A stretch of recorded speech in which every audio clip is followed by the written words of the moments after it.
Namaste, I'm Ashok Vyas. Sattvic Samvad series is a series where we talk about that aspect of life which is uplifting is, and which also have some spiritual inclination revealed to us. We have talked to some saints in this series with some priests also, but today I have a guest who primarily is known as an entrepreneur, as a politician also, and as an activist. She joins me from the place, Washington, D.C. How Gita helped her or her interest in the spiritual aspect of life has been guiding force for her. We learn from Manga Anantmula ji. Namaste, welcome. Namaskar, Vyasji. So, as I already mentioned about Srimad Bhagavad Gita, but let us start with your life again. And we did talk once, but for the benefit of some of our viewers, you have had quite an interesting journey of life in terms of the challenges that you, I wouldn't say you faced, that you wanted to overcome and succeeded in overcoming, whether they were in the field of entrepreneur, as an activist, or as a politician. So, give us some outline about the journey that has been so far with Mangaji. I think the spiritual journey, I think it's all destiny. And the guiding force is always there. But whether are we recognizing those signals that is being passed on to us by the universe is what we have to start internalizing in ourselves. I mean, Gita has always been my guiding force. And the way I connected with Gita was for the first time, the way it changed my life. Gita was part of my life as growing up, but the way I connected with Gita, that my life has changed and taken a different turn, is in 2013 when I was alone in Japan on an engagement with Department of Defense in an Air Force base, a Marine Corps air base in Japan, in Iwakuni. And that has changed the way I was looking at things. I was so connected to the nature very closely. And even before going to Japan, maybe probably that's why he was prepping me to be close to nature, to change the way things are designed to happen in my life, the way he wanted to string all these elements of my life together for a meaningful future. So when I first moved in 2012 to Smoky Mountains, in the entire mountain, we were only three of us. And we were on the top of the mountain where you never saw any of your neighbors. So nature has become your best friend. Nature has become something you converse with, you try to understand. And that's how I got into reading more of Gita and then going and sitting in the nature, spending and timing. I mean, there were so many times that I never understood what it meant in the Gita verse that I just read. But sitting in the nature, contemplating on nature, gave me a lot of knowledge. And more I read and more I blended with nature, I learned that the nature is Gita itself. We Beautifully. we don't recognize that God has created Gita around us for us to live with Gita, just not to hear or read Gita, to understand Gita. For example, the trees, nishkama karma. That's a very simple phrase that people, Beautiful. all the saints, everybody uses. But what does it really mean, and how we relate it to our life, and do we even understand to apply it, is what is another question that was lingering in my mind when I started looking at those trees and seeing and understanding what that nishkama karma that Gita is talking about. Then it became a very realistic approach. The tree always is a giver. Where does the tree take from anything or any of us at all? It's always giving. It's taking from sun and it is giving to nature back. And we are part of that nature. And who benefits out of the trees? It's the other life force that is benefiting out of the trees. And it's not expecting anything out of any of us. But that giving doesn't stop the tree from growing. It keeps growing to new heights in every season. And as the seasons changed, I learned how to persevere, how to have tolerance, how to stand steadfast to what we believe in. The belief and faith is just absolutely the most important thing, like roots of a tree that stands strong regardless of what the nature brings, the devastation or the calm and the little wind that flows through it.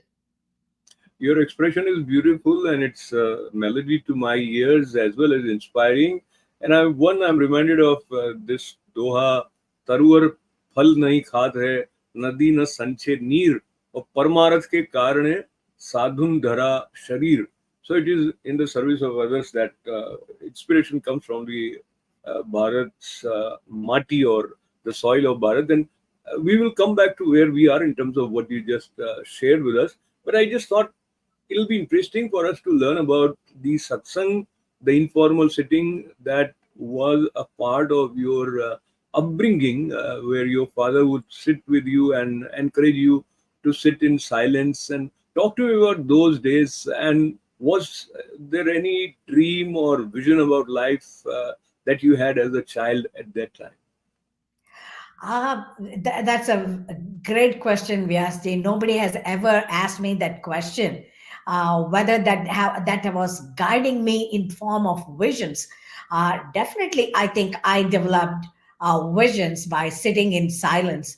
I think the way I see myself different from my siblings is I was mostly raised by the nannies, and my mother thought that I was so uncontrollable that I always wanted to spend my time the way I want, that freedom of life that I wanted right from my infancy age. It was difficult for my mother to manage my other siblings and me and the family and all her chores and everything. So my parents were kind of situation. What do we do with this child? Do we take off the freedom that this child loves and make her get into the schedule of other siblings who are more listening to my parents and obedient children that they were? It's not that I was inobedient, but I just loved my freedom in my own way, which they did not want to take it away from me. And I have to thank my parents for thinking that far about me, about the freedom that I love. So they provided a full-time nanny to take care of me. So for me, in order to play all the time playing with my other siblings was a little bit much more less than what they were doing. So probably that really helped me sit in silence in front of my father, because that kind of all the time being with my other siblings never happened a lot. So being to myself and being alone and always doing my things in my own way. And my father was always the greatest comfort for me, because only when he used to come back from work, I used to have that close ness with my father. So every Sunday was the schedule in the afternoon after he had his afternoon nap from about 3 o'clock. We all congregate in our living room and we all must pack up everything that we are doing and congregate in the living room. And we are all supposed to be sitting in silence while my father would start reading in his own way, in his own mind, going through the book. Uh, I think he did that on purpose to make us sit in silence without doing anything. We used to watch him, and the moment we move, we try to get away from there. He used to signal us to sit down even without giving us an eye contact. And that was a very strong message we would get, that not to move. So that was an enforced meditation. And I got into that quiet zone early in age. And I think that personified in premonitions. We all believe in premonitions. So a lot of times I know what's coming in my future. I know something, and unless I have this very strong voice in my mind telling me, go do this, guiding me to do that, I don't do. I don't even go to a mandir unless I get that call from Swami that Bhagwan has to give me that. Yeah, I went to Tirupati several times and I always had the best of darshan. I went to several other temples. I had the best of darshan. Nobody would push me away. Even the priests and people standing there would give me a special place in the corner to be in the abode of Lord. Why? Because God wanted you to be there, to guide you, to use you. We are all the tools of God, but we need to let God use us as the tools. That happens only when you can learn to be in that meditative mode, that place of silence. The Beautiful. thoughtless mind is what we need for God to communicate with us. Otherwise, God is always communicating, but we need to be able to hear those signs. Let me underline this sentence. Thoughtless mind is what we need in order for God to communicate with us. And what you just said is also echo of what you read in Srimad Bhagavad Gita. Um, there is a place where we have the word nimitta matra, as you mentioned, about being a medium. And also, after having shared all the wealth of wisdom, Lord Krishna finally is not dictatorial. He leaves it up to his disciple or friend Arjuna that I have shown you everything. Now you pick up and do what you consider best. So, what I'm saying is, in our tradition, the significance and importance of freedom has always been respected. As you mentioned, being in silence, listening to your own voice. So, in order for someone to train to listen to one's own voice, there are several ways, or call them tools. But let's come to Srimad Bhagavad Gita. At what time you felt that a serious study of Gita was happening for you with inner calling? Because superficial reading has something, or saying those two lines, ki, karm kiya ja phal ki ichha mat kar, without getting into the essence of it, also happens. Share your relationship with Gita, how it unfolded. The best part of Gita, what we need to learn, is doing karma without attachment. All of us are attached to families, all of us are attached to children. But to what extent you want to attach while performing your responsibilities and duties? Our son actually went to military and he's in Navy, serving as a commander in US Navy. So that also kind of, I feel, has given me uh,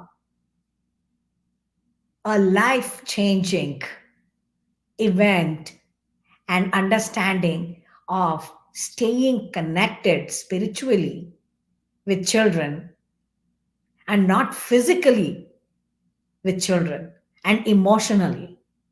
The only emotion we have to connect with our children as far as is sending our prayers to them. When a child is adult, sending our prayers alone through meditation is the best media of connecting with your child. That way, you know when they are in trouble and when they are about to call you for your guidance. It has always happened to me. I always tell my husband, I don't need to talk to Vishnu. My son's name is Vishnu because I like Bhagwan Vishnu. We named him as Vishnu. Um, So I tell my husband, I don't need to talk to Vishnu every day. My husband has several conversations in a week, but I don't. I know when my son needs my guidance, and that voice he communicates through when he is thinking that he wants the guidance of his mother. I always knew, and that's when I pick up my phone and talk, and he always is wanting my guidance. Then I think that is as far as a parent should connect with the child, and that's the best way to connect, not by texting and trying to see where your child is. Tracking your children doesn't help. Technology is great. You have to track your child through your thoughts, how you connect with them. You already know what they are thinking.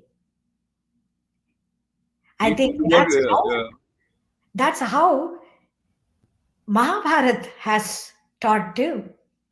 How did Draupadi always connect with Krishna? Through her thoughts, not physically. Krishna was never existent in their life all through, but Draupadi, in her thoughts, was always connected to Krishna. So Krishna knew when she needed help.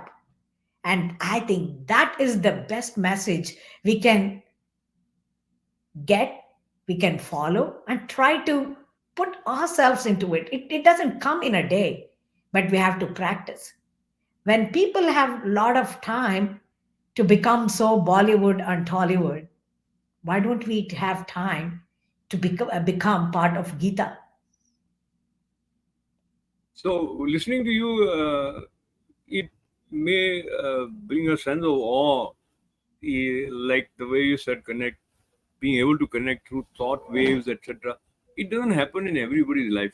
I think if I try to understand it, most of the time our mind is generating different kind of thoughts which are going in different ways.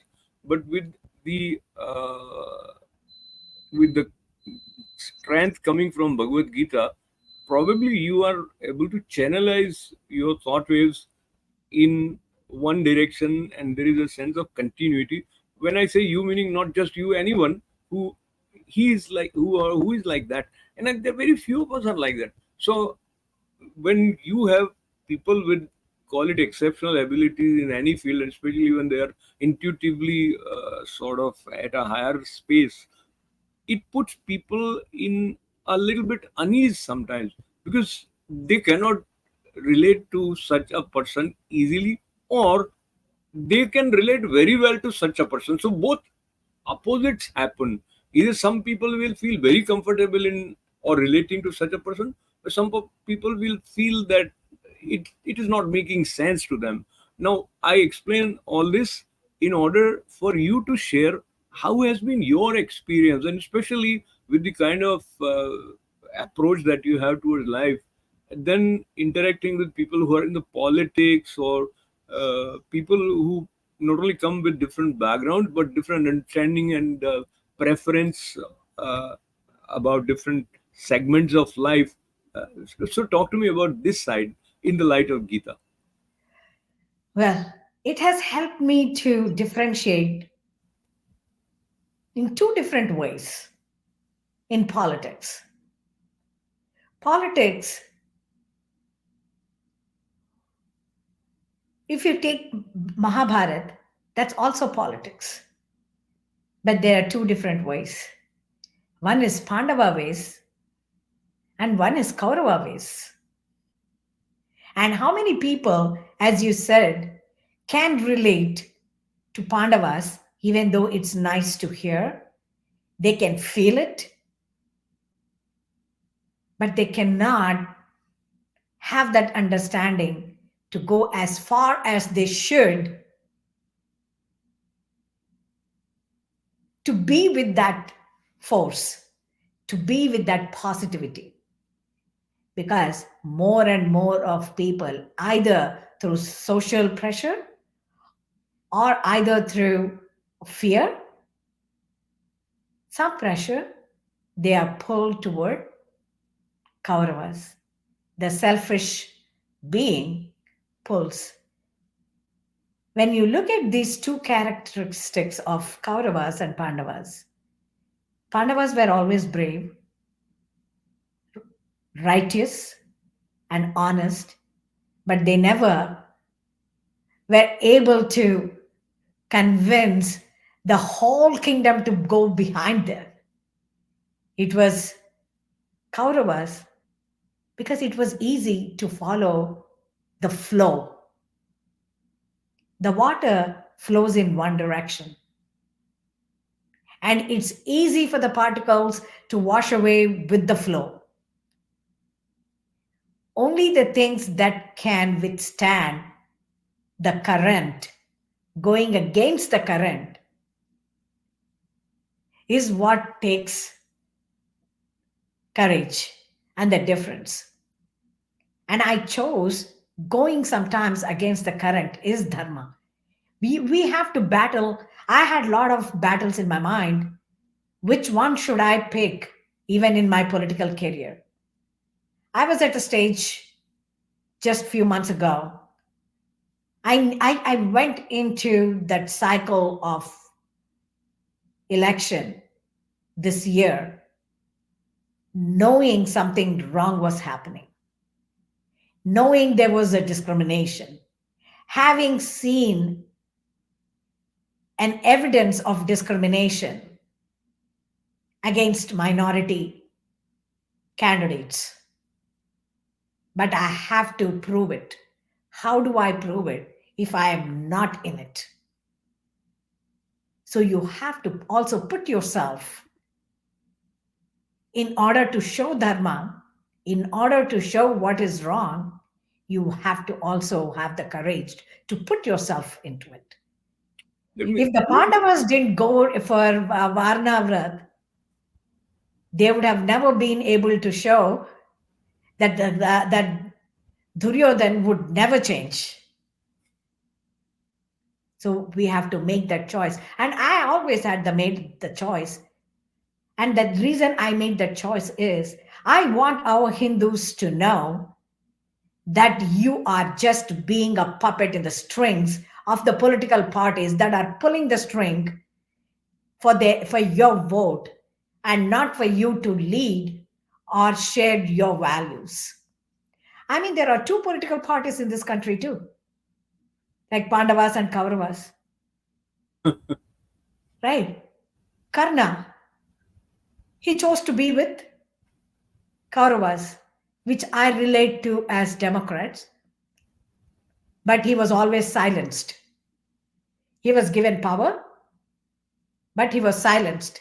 But he is not to execute his power unless he was told to do something.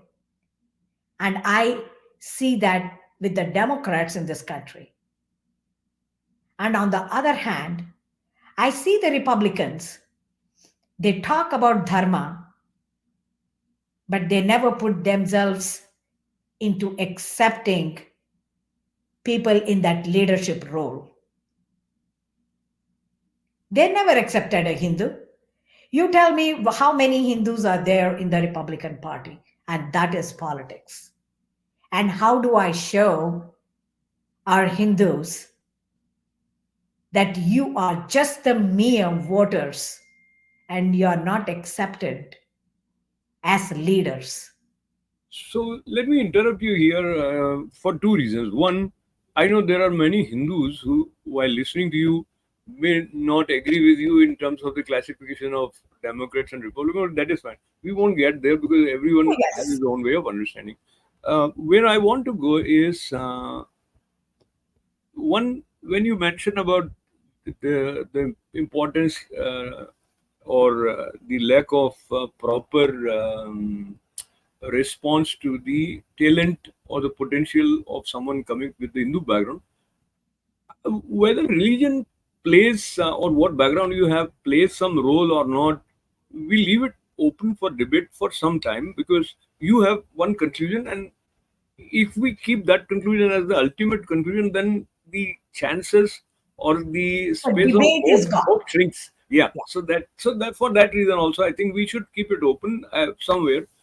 But I also want to go back to the reference of being on the Smoky Mountains. And earlier during our conversation, while you were mentioning about how you see reflection of the teaching of Bhagavad Gita in the nature, and indeed you talked about trees. But let's go deeper in that, and where else you draw similarities or some reflection of Bhagavad Gita in the nature all around you. The birds, that the tree provides shade for everyone, for humans, for animals to make it their home, for the birds to make it their home. They come, they make nests, and they leave. And look at the birds. They work so hard the entire day gathering straws and material to build the nest. And it takes several painstaking days for it to build a nest. And then it lays the eggs, it hatches them. And the moment the babies come out, it starts feeding them all day the mother bird is flying somewhere bringing food and putting food in the baby's mouth. This is all the entire day the bird is doing. I spent days and weeks watching this nests and birds and how they interact with the offsprings. And one fine day these little ones start trying to step out of their nest, and the mother keeps pushing them inside because their wings are still not strong enough for them to fly. And one fine day, the mother also realizes, yes, time to take them for a first flight. And they go on the first flight, they come back. After a few days, the offsprings never come back with the mother. They live together and they never come back together. Hmm. And the mother and the father bird, they go through hell the entire night, flying and screaming, trying to look for their children. And after 2, 3 days, they abandon the nest and fly away. And it keeps happening season after season. Wow. That's where I learned if that small bird took so much pain to raise those, hatch those eggs and raise this offsprings, and they can let it go. If they let that so much pain go, I think as humans, we can also make that distance and learn to let our children go when we need to let them go. Beautifully described, actually, and worth learning, and staying with those moments of silence with nature. In what other ways you feel that nourished you and enabled you in having the kind of bonds uh, which are meaningful with your family members or friends, because sometimes when you are too much into introspection, you lose interest in people. That happens. That happens. People come into your life and people go. Relationships come and relationships go. Look at during the fall season, all the trees shed their leaves and it's barren, but they are not dead. Our soul is not dead. Our experiences every season, like the tree sheds its leaves, our experiences only change and make us strong. And all the leaves that shed, that again becomes a compost for the roots. And those roots becoming strong with the compost is the experiences that enriches your soul. Either there are two ways to look at it. Either you take the negative aspect of shedding the leaves, Or you can look at it from strengthening the roots. Most people try to hold on to that negative feeling. Oh, they did this, so they left. So why should I accept them now?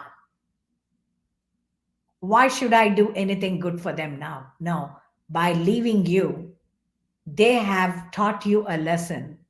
They have taught you when to detach yourself. You are unable to make the distinction of how much of attachment you should have had in that relationship, and how to let go is something that we have not learned, so we hold on to that grudge. And same thing happens in every field, in my job, in my politics. When to let go, how to learn things, and what is the purpose going forward is what we all have to sit and contemplate when Absolutely. something like that happens. And I always feel God has made me a tool to bring the truth to people. You have to let people make choices. That's what Bhagavad Gita is. Bhagavad Gita reveals the truth, and then it's asking you and I to make that choice. If that is the teaching of Bhagavad Gita, putting the truth in front of people, therefore, my purpose of living Gita is also to bring forth the truth to people and let people choose. I'm not expecting all the people to choose. How many Hindus really do live Bhagavad Gita and in peace with nature as their guru, with Gita as their guru? Being Hindus, if other most Hindus are not able to follow, and it's a truth is not something that can be digested, but it takes a course of time. Even Godavari River started in Nasik as a drop of water, but it has to take the long journey to become a river. It takes time. It is just that each drop is worth dropping. And where do you let that drop of water drop is the question. Never let that drop of water stop. And the truth is like the drop of water, whether people like it or not. Whether, when the drop of water in the Nasik that Godavari had started, how many people would have thought that that's the origin and origination of that river? And it's very thin.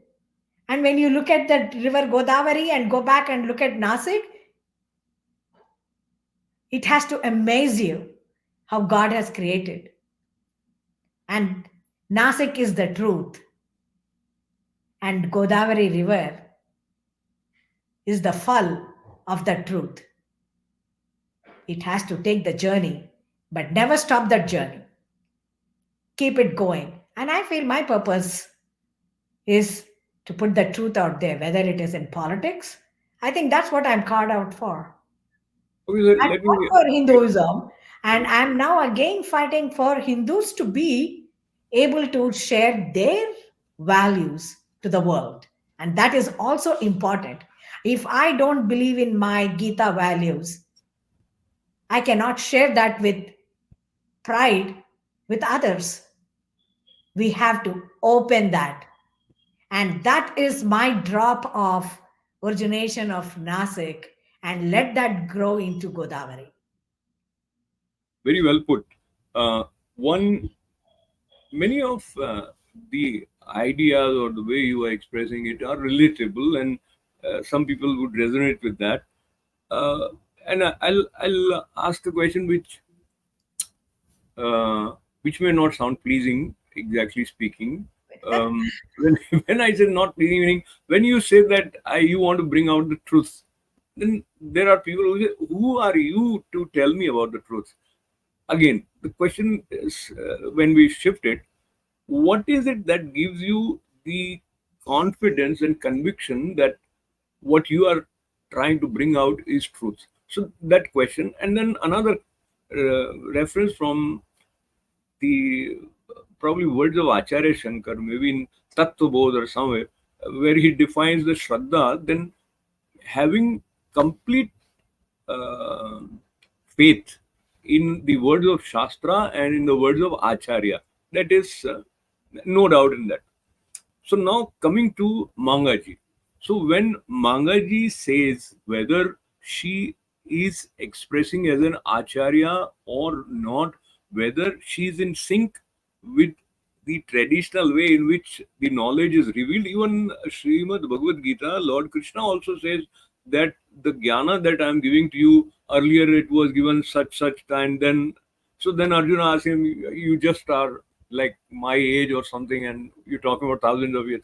So, in that backdrop, talk to me about the conviction in you, where it comes from, that what you are revealing is truth, and also this subplot of this question is uh, ekam sat vipra bahuda vandanti. So truth is one, and sages express it in many ways. So keeping these two ideas together, your thought process.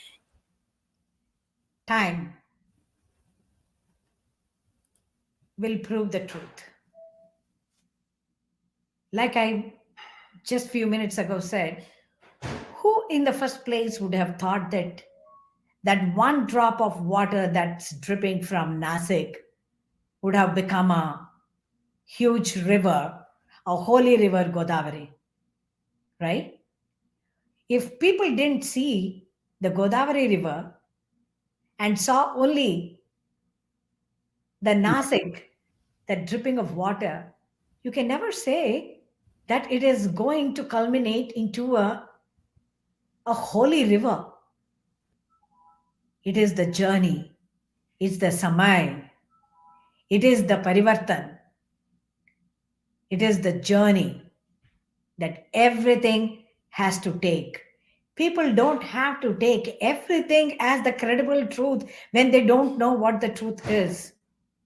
But patience is another virtue. Wait patiently and let things unveil. Beautiful. So now coming back to Gita, and for people who are still formulating ideas, still trying to understand life, and I think most of us are like that, still talking about the young generation.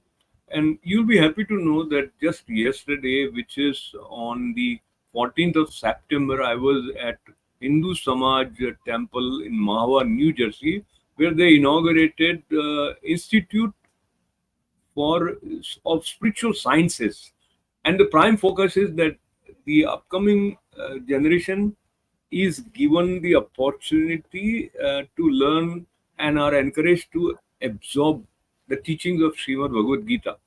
So they, I was very encouraged to see the response of some of the kids also. There was coming back to you, you had your own pattern of absorbing Srimad Bhagavad Gita, but how you conceive, I don't know whether your son found similar interest or not, or how the next generation can be encouraged, and what are the ways that you think are practical ways which would make them relate to the teachings of Srimad Bhagavad Gita, and also they get the authentic essence of what is there in this celestial song. Yeah, Well, it's your inner heart should tell you what you're hearing and what you're perceiving in your mind. And there's another thing, the third element, that's your conscious brain. Your consciousness is not even your brain. You know, in our dharma, we call it a mind and brain. That mind is something that you cannot put it in a material substance. It's that wisdom that the mind carries. What you experience, that's what the mind carries. And then your soul absorbs that knowledge. That's why Purva Janma Vasanas, they call it. Why we have also Purva Janma Vasanas? Because the experiences that you have and you have absorbed into your character and soul becomes the experience of your soul also. And that carries. And people might say, oh, how do you know that there is a soul? Well, there are a lot of scientists who wrote books about this, incarnations of previous births and their experiences and everything. There are so many books and experiences that are shared. People can always have that question. And I can always also ask the question, if you don't believe in anything that you don't see, then electricity is something that you never see, then you don't believe in it. So our son also came more from that questioning kind of a background as he was growing up. But when he was working in Japan, he went to Kilimanjaro and he trekked there all the way to the summit. And there he experienced the sound of the universe, Omkara. He said, I could hear nothing but Om at the summit.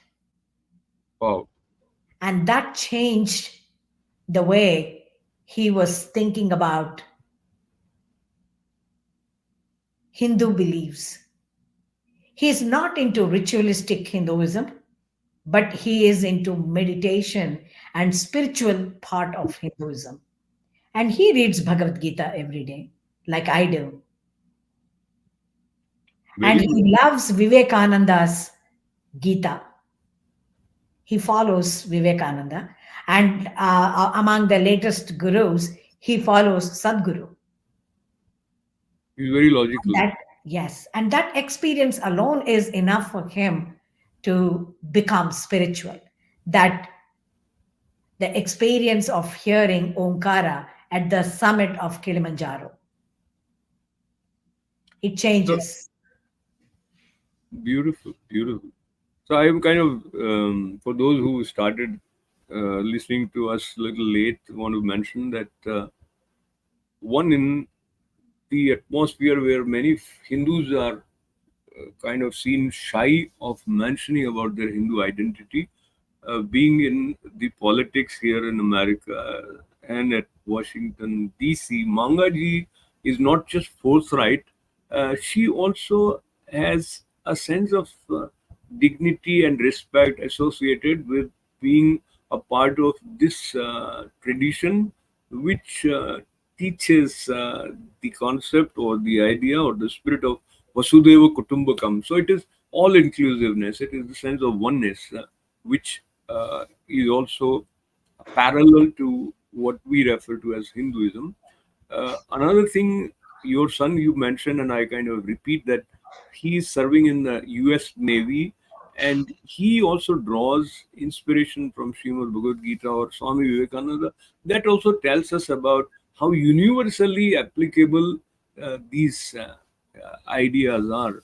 And more people, without prejudice, when they start imbibing them, it not just helps them, but it also helps the society around them, etc. So before we wind up, let me come to the society part and going to India and coming to America and keeping your close contact with India. How do you see overall when you hear about some politician in India speaking ill about Sanatan Dharma or some procession of on Hindu festivals uh, is kind of thrown stones, etc. And then some politicians look at every event from the prism of their narrow minded secular concept. How that makes you feel as a Hindu when you feel that there are people having some protests about too much control of the government on Hindu temples and not a fair way in which everyone is treated, etc. I have said a lot. In brief, many people, many Hindus kind of just ignore it. What is your take? Now, my stand on here government control on Hindu temples, people must fight back. If there is no government control on mosques and churches, and even Sai Baba temples, the recent development is all the Sai Baba temples refuse to be under the Hindu umbrella. That means you have certified yourself as not part of Hinduism. So why would you take that money from Hindus? It is the Hindus that go to Sai Baba temple. I don't see any Muslims and Christians going to Sai Baba Very temples. few, very few. Exactly. So the entire money is coming from Hindu population. Then why would Hindu population want to invest in a certified organization that do not want to be under the Hindu umbrella? That's one. And number two, all our temples should be independent also. We must step up to take back our temples. We must step up to take back our temples. And definitely the NRIs. I mean, I have interest in Hindu temples in India. You have interest in Hindu temples in India. And we are so spiritually grounded. So every temple must have people like us in their committees. We have our stake because that's our wealth of spiritual seed for us. For me, India is temples. India is my spiritual land. And I don't want to change that identity, not for politics, not for survival. No, I am a Hindu. I will wear that on my badge and I will say that in my lot of Hindus and some Swamijis had issues with my campaign video that was created by artificial intelligence, and it has brought up of me and my husband's picture in the temple being felicitated. It is all 100% artificial intelligence, and I did not even post it on my Facebook. It picked up from my husband's Facebook and created that campaign video. And a lot of Hindus said, you must take that picture down. I said, if I took that down when I did not create it, then I will be lying to myself that I am not proud of my own identity. I said, that must stay. Then they said, you will lose. The churches will not like it. I said, I'm not here for the churches. The end of the day, am I happy taking away that identity of Hindu from me? And I let it stay. And of course, the churches didn't like it. That's obvious. And that is one way to see if I'm accepted as a Hindu. If I'm not, and I'm not forcing my Hindu belief on other religions, then they should have no problem in me following my own faith. That shows my level of tolerance and their level of tolerance toward me. That's a pure truth that people must understand. The very fact that they mentioned that the churches won't like it. Yes, they were right. The churches won't like it. But then, is it not the truth that you have to contemplate on to establish your own identity?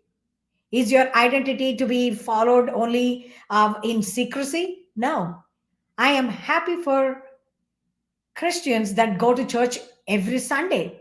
That's their faith. They should be proud to do that. And our Hindus must be absolutely proud to call themselves Hindus, just not in the temples, but also in place called politics. Very well. So, Mangaji, one, it is so refreshing to talk to someone who is not willing to mince her ideas or words, who has a sense of clarity rooted in her understanding of Srimad Bhagavad Gita, and she believes that Bhagavad Gita is not confined to just your meditation room, but the whole world is a space of meditation. That is how, when you say nature is a reflection of the teaching of Bhagavad Gita. I think we will have more conversations with you. But for now, as we conclude, looking towards future, and there are few things that happen the way you like them. There are many things, or few things happen the way you don't like them. And in people's lives, when they are facing adversities, how Srimad Bhagavad Gita comes as a source of strength and empowers them and helps them in sustaining the spirit to move forward. With any example from your own life, we will conclude from that side. Acceptance is the key. If you believe in karma, that's what determines. You cannot do anything about your past karma, but you can definitely change the course of your present karma that will determine the karma of your future. And no rituals will take away your karma. The rituals are only to make you stronger, to hold on to your faith. But rituals don't take away your karma. You have to follow the course of your karma. The only way that will change the course of your karma is changing the course of your actions today, because that will determine your tomorrow. Well, Acceptance is the only way to live life. Live for today. Do what is best, truthful way today, and don't bother about tomorrow. And what's gone is gone. And we cannot bring back yesterday, and we cannot predict anything in future. I'm alive today talking to you, but I may not be alive tomorrow. I may not wake up tomorrow. So what do? I live only for today. I don't care about tomorrow. If I am happy as with my values today, helping everybody, telling the truth, and I fought against the affirmative action lawsuit against Harvard University, and people told me that I will be crushed like a mosquito because that is the one powerful institution where they have the world resources in their hands. I said, I have dharma on my side. Dharma is like that pebble in your shoe. You do something wrong, you step on that. If that pebble is in your shoe, it will only hurt you. You so do now, wrong yes, so now I against have to, dharma, it yeah. will hurt you. So now I have to seek your little bit clarity on what was this action, and very briefly for our viewers, this affirmative Oh, action. this affirmative action lawsuit, the Harvard University and Ivy League schools and a lot of other universities were discriminating against Asians in their admission process. Okay, they were held to a highest standards, and then when they have reached that highest standard, they would trigger the quota system and yet not give them the admissions. And on top of it, they had to attach that we are socially awkward people. That is stereotyping are Asians. It was just 8 or 9 of us in that core team who started that fight way back in 2014. And we strongly believed there was discrimination. And we gathered all the information. And then at some point, we wanted somebody to support us. And of course, we went all the way to Supreme Court and won that lawsuit. And we got rid of the 1964 affirmative action law, the Article 6. And that is the contribution to our Asian communities and especially our Indians who work very hard in sacrificing everything for the children's education. And children work very hard to get their grades. So I felt I'm the only Indian who was involved in that. And I was told I'll be crushed like a mosquito. I said, I have Dharma and I have Gita on my side. And I will make sure that I'm that pebble in the shoe that will tear the muzzle, not a mosquito that people can crush. Dharma is like the pebble in your shoe. You are wrong. You step on it in a wrong way, you will be hurt. And that's what I wanted to prove, and that's what I proved. And that's my contribution to our Hindus and Indians and all Asians that are out there. And my fight is not over yet. I mean, last May 17th, I filed another lawsuit in US Supreme Court against diversity, equity, and inclusion, which is again discriminating Asians at workplaces. So my fight for justice will never stop, whether I'm in politics or not. But right now I'm trying to contemplate what my future holds for me and what God wants me to be engaged in. And of course, truth will always be my torchbearer to Beautiful. So do actually, it right. today I'm fortunate to be talking to you and learning all about the passion and the wide range. So on the one hand, connecting with the nature and the silence and the peace, and at the same time being aware of what is going around and speaking for justice, being one voice with strength for truth, and it's an interesting journey that you have had, and of course, there are more glorious steps waiting for you to move forward and share the beauty and the glory that is there in you. And we'll be in touch. Once again, Gita is referred to as Ma Amba. Ambat Anusandadami Bhagavad Gita Bhavad Grishinim. So that removes all the mental ailments, especially, of course, the troubles of life. But more on Bhagavad Gita on Haramba Studio down the line. Lots and lots of good wishes, gratefulness, thanks to Manga Anantmula ji, Gita lover, Thank entrepreneur, you. activist, as well as politician. Namaste. Thank you. Namaskar.